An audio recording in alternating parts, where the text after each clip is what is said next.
mean centering variables for regression analysis in SPSS. If we have a continuous predictor and a continuous moderator, it is very helpful to mean center the two variables before we include them in a regression model. If we mean center them, the results are more easily interpreted. How do we mean center variables in SPSS?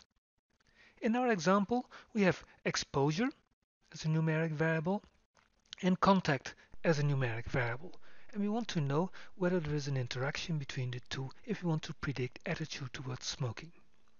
Now let's first mean center exposure.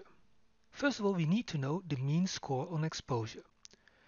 With frequencies, for example, we can ask for the mean.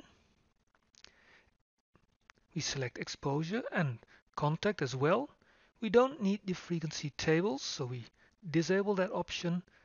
Let's paste and run.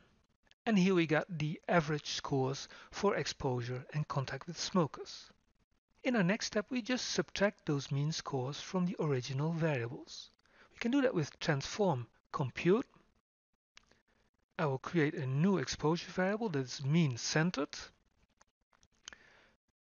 I use the original exposure variable and I subtract the average.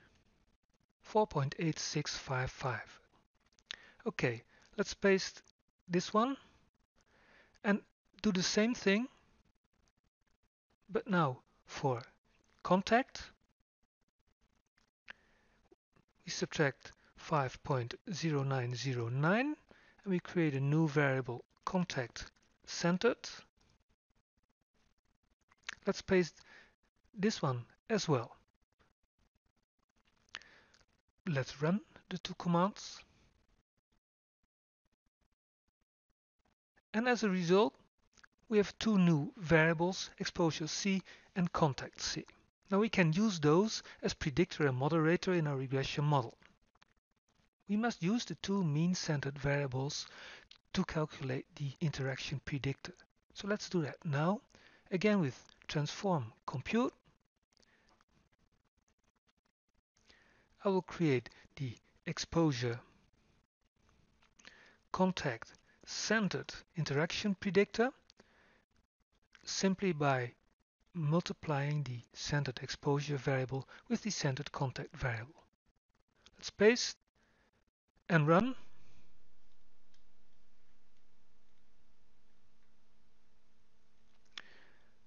And now we have the interaction variable as well. Let's include them in a regression analysis. Analyze, regression, linear. Our outcome variable is attitude and our mean-centered variables are the predictors.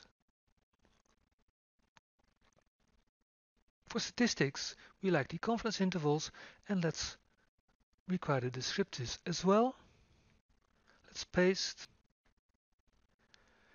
and run. In the output, the descriptive statistics tell us that exposure and contact have been mean-centered. The mean is now nicely 0. It could have been slightly different from 0 due to rounding errors or missing values. Never mind that. It need not be exactly 0. Then let's go to the coefficients. The estimated unstandardized coefficient for exposure now is the effect of exposure on attitude towards smoking for people with average score on contact, so with an average number of contacts with smokers. It's minus 0.18. It's statistically significant, and according to the confidence interval, it's negative between, say, 0.31 and 0.06. So more exposure predicts a more negative attitude. Contact has a positive unstandardized coefficient of 0.16, and this is the effect of contact for people with average exposure to the campaign.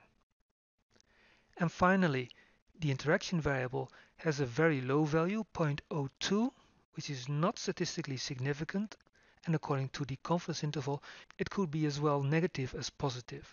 So basically, we have no reason to conclude here that there is an interaction effect between exposure and contact.